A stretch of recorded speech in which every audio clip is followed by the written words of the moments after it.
Сәлем достар, бүгін сіздермен керемет, өте дәмді, салқын, пайдалы шөлді басатын көже дайындаймыз. Видеоны соңына дейін көріп, арнама тіркеле кетіңіздер. Ол үшін бізге бидай және жүгері қажет болады. Таза ыдысымыздағы суға бидайымызды салып, тазартып, жуып аламыз.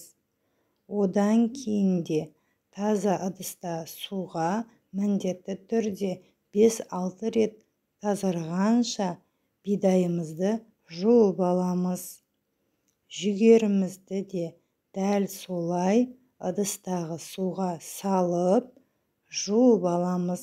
Одан кейін 5-6 рет тазарғанша жүгерлерімізді жуып аламыз.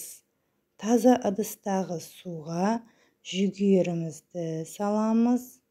Одан кейін бидайымызды саламыз.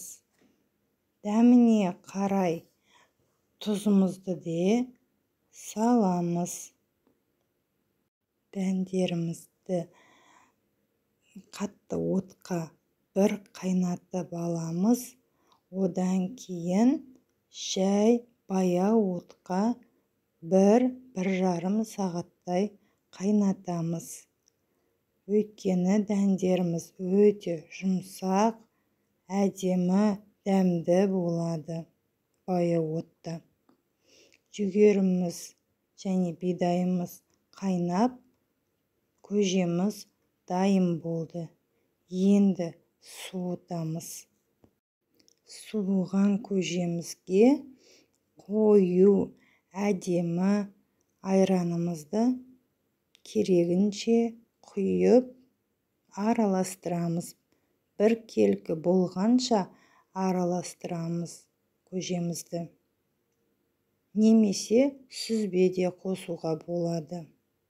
Әркімнің өз қалауынша көжені ыстық немесе салқын күйінде ішуге болады. Қалауыңызша әрине.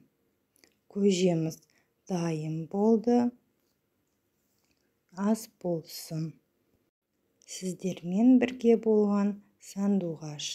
Каналыма лайк басып, комментарийде пікір тастап, каналыма жазылып кетіңіздер.